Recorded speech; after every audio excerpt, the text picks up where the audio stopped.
సూర్యుడు మిథునరాశి నుంచి కర్కాటక రాశిలోనికి ప్రవేశిస్తాడు.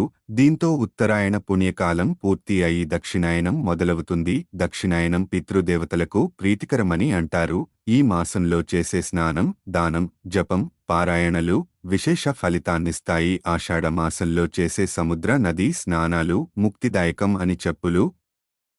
గొడుగు, ఉప్పు దానం చేయడం విశిష్ట ఫలితం ఇస్తుందని విశ్వాసం. ఈ ఏడాది ఆషాఢమాసం జూలై 6వ తేదీన ప్రారంభమై ఆగస్టు 4వ తేదీన ముగుస్తుంది.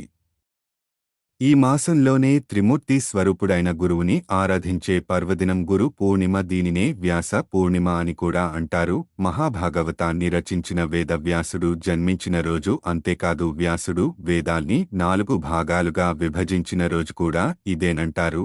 ఆషాఢ శుద్ధ విదియ రోజున పూరీ జగన్నాథుడు బలభద్ర సుభద్ర రథయాత్ర కన్నుల పండుగగా జరుగుతుంది. ఆషాఢ సప్తమిని భాను సప్తమి అంటారు. ఉత్తరం నుంచి దక్షిణ దిశకు పయనిస్తున్న సూర్యుడు 3 నెలలు తర్వాత మధ్యకు చేరుకుంటాడు. ఆ రోజున పగలు, రాత్రి, నిమిషం ఘడియ విఘడియల తేడా లేకుండా సరిసమానంగా ఉంటాయి. ఆషాఢ శుద్ధ ఏకాదశి తిథిన విష్ణువు పాలకడలపై యోగనిద్రలోకి వెళ్లే సందర్భాన్ని తొలి ఏకాదశిగా పరిగణిస్తారు. ఈ నెలల్లోని ఏకాదశిని తొలి ఏకాదశి అని, శయన ఏకాదశి అని అంటారు. ఈ రోజు నుంచి చాతుర్మాస వ్రత దీక్ష మొదలవుతుంది. ఆషాఢ మాసంలోనే తెలంగాణలో బోనాల ఉత్సవాలను భక్తి శ్రద్ధలతో జరుపుకుంటారు. మహంకాళి అమ్మవారికి భోజనాన్ని బోనంగా నివేదన చేస్తారు.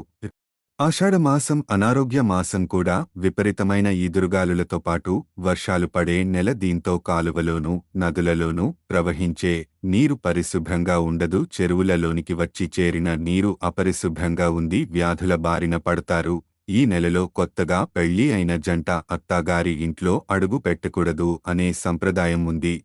ఆషాఢమాసంలోని కొత్త నీరు త్రాగటం వల్ల చలి, జ్వరాలు, విరోచనాలు, తలనొప్పి మొదలైన రోగాలు వచ్చే సమయం. అందుకనే తినే ఆహారం విషయంలో కూడా అనేక నియమాలను పెట్టారు.